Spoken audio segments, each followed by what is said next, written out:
Hello, hello, hello, everyone. Good afternoon on this sunny June Wednesday. I hope everyone's doing well.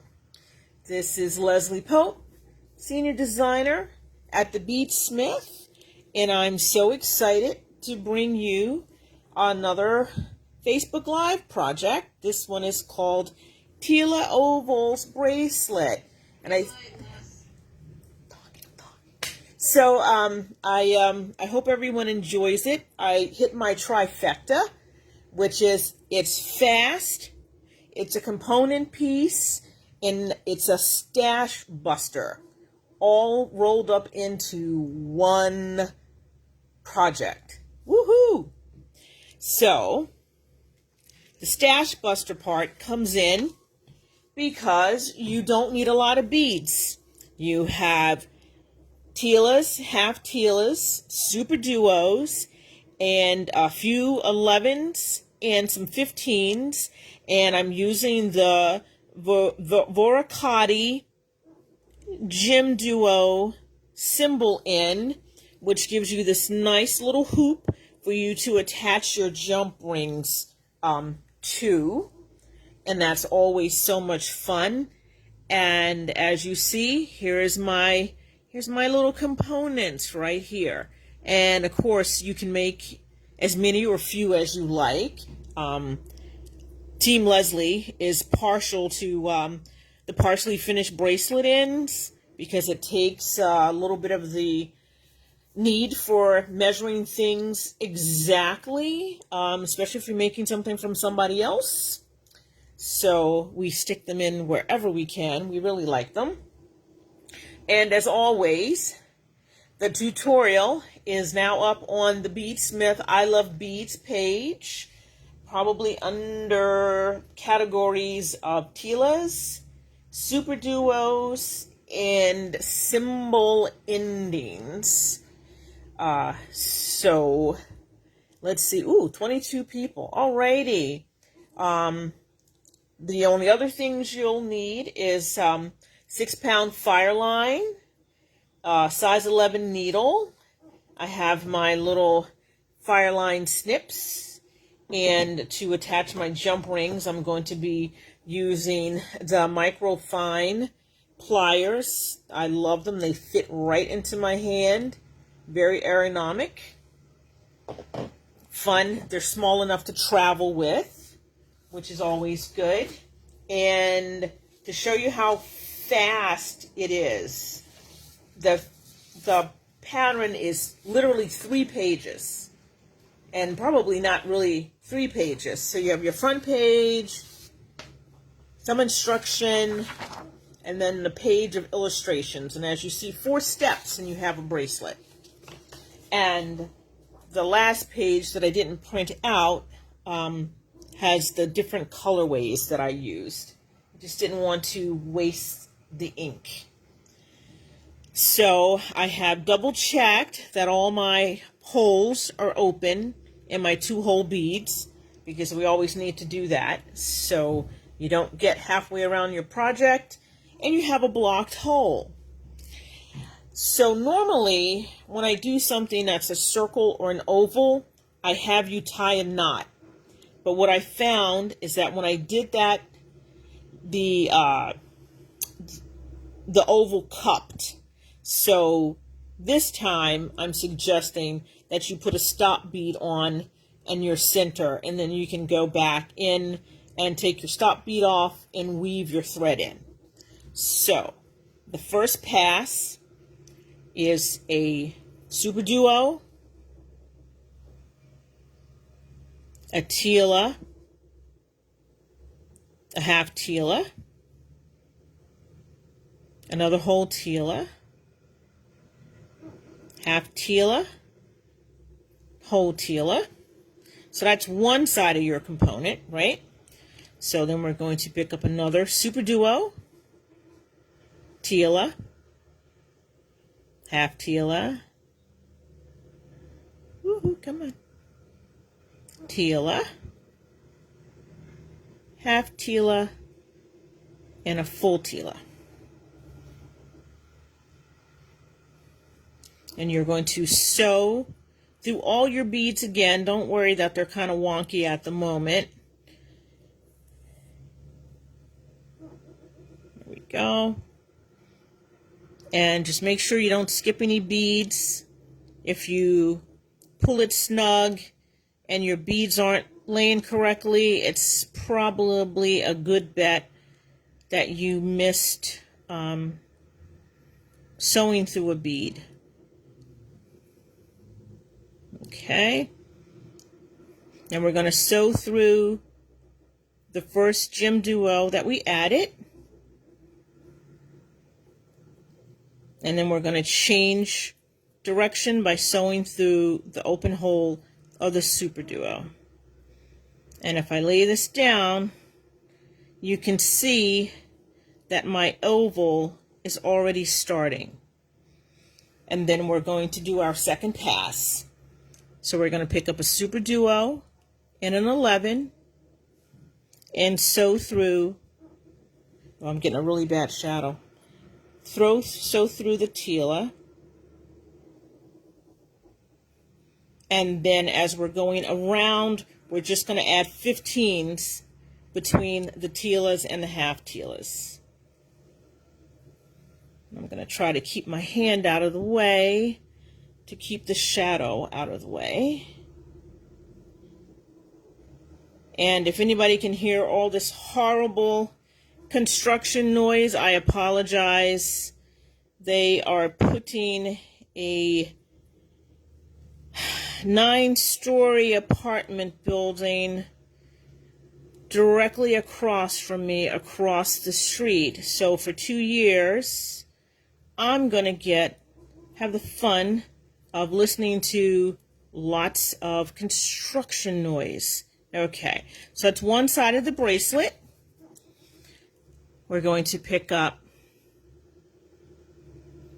an 11 and a super duo and sew through the top hole of the second super duo. Not the bead mat, there we go. And then we're going to reverse that. We're going to pick up a super duo and an 11 and sew through the next Tila. And then do the same thing down the other side. We're going to add a 15 in between each of the Tilas and half Tilas. And as you see, the oval has almost completely taken shape, which is why I did not put any seed beads inside the middle of the component. If you do that, you're going to get a round component, and I thought I would do something different and do a oval component instead of doing a round component. Got to switch it up. I don't want to bore anyone, right? We always talk about how tough it is to create sometimes, and sometimes things work perfectly and sometimes don't. They don't. So we're going to add our last 11 and super duo and sew through both of these super duos.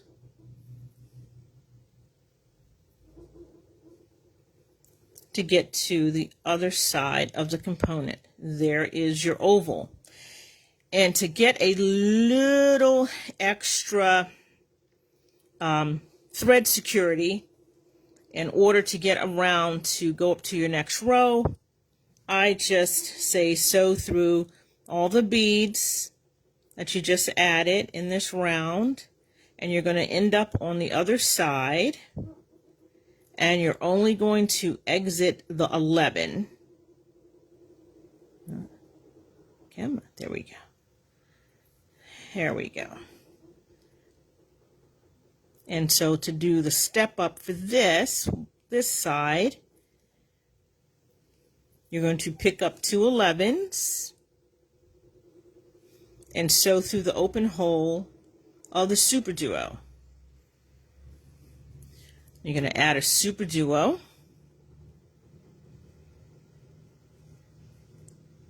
sew through your previously added super duo, pick up 2 more 11s, and you're going to sew through the 11 and then around the side through the other 11. So you don't have any turnaround threads or anything like that. You only had one turnaround, which is hidden inside your first round, which is, it's nice to have a turnaround and it's nice to not have your thread show. So, since this is an end component, after you add your 2 11s and sew through your super duo, you are going to pick up your voricati. As you see, it's in the shape of a super duo, but it's got that nice little loop on the end, and that is going to be what you add instead of a super duo. And then 2 more 11s.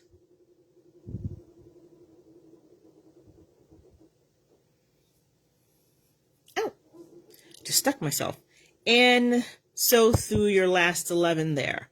And then I would just sew through a couple more beads and tie off your working thread, and then take your stop bead off and rethread your tail thread and weave that in and tie that off. And that's your first end component. So after you do that, and this is an end component with all the threads tied off. And then here's my second end component. Close-up of, is that better, Paula? Can you see that a little better? It's very small. It's the size of a super duo. So, in order to connect your end components, you're going to do all of the steps up until sewing through your 11, because you're going to attach your components through the super duos of the end components. So you're not going to be adding any more super duos. You are just going to be adding the 11s up the side of the super duo. So I'm going to pick up 2 11s. I forgot to say presto changeo. Sorry guys, I love doing the presto changeo. It makes me think of all the cooking shows. Then you're going to sew through the super duo of one of your end components, back through the super duo of the center component.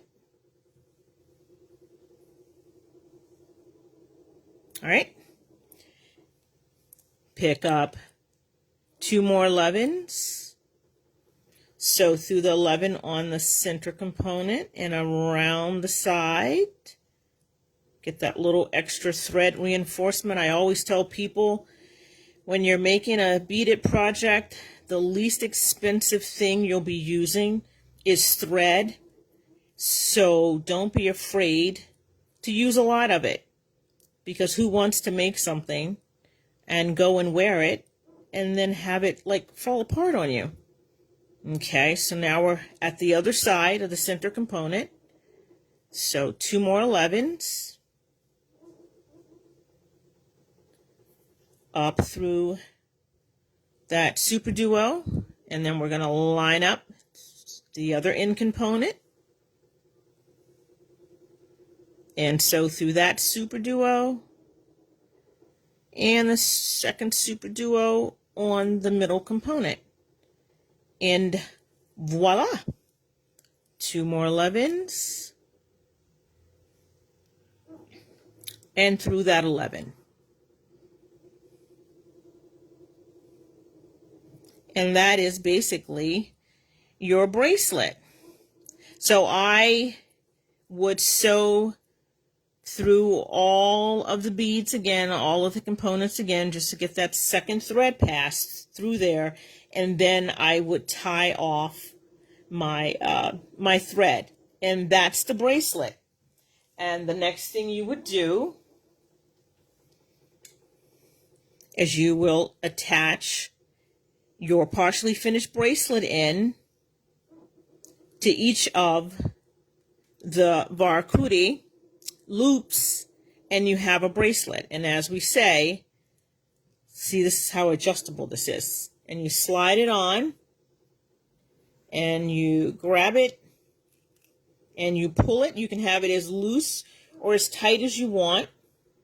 The measurement caveat for anyone as to how many components you might need is the beadwork has to at least measure wrist bone to wrist bone, or you will not have enough room, even with the partially finished bracelet end, to slide it over your palm. And there we have it, my Tila Ovals bracelet. The pattern in on I Love Beads has two versions. The second version is how to add a soldered jump ring instead of using a symbol ending, which is a nice trick. It's a neat trick. I learned that from the other half of Team Leslie quite some years ago in a class, and I have done that ever since, because if you add a soldered jump ring, you don't run the risk of something coming loose on your open jump ring. It's just a little extra security, and we're all about extra security. And like I said, you can make earrings. You can make a one-component earring, a two-component earring if you like shoulder dusters. For people who like dainty jewelry, like one or two components would also make, you know, like a lovely pendant. And you could just hang it off a chain or a nice piece of silk. Really, really versatile, fun summer project. And for people who like Tila beads like I do, I hope this is a project that you will like. And I'm going to bid everyone a hearty adieu. Remember, you can find all these beads, tools, symbol findings, and the partially finished bracelet ends at your favorite bead retailer. And remember, we love you and we love beads. Until the next time, take care, have a lot of fun, do a lot of beading. Bye.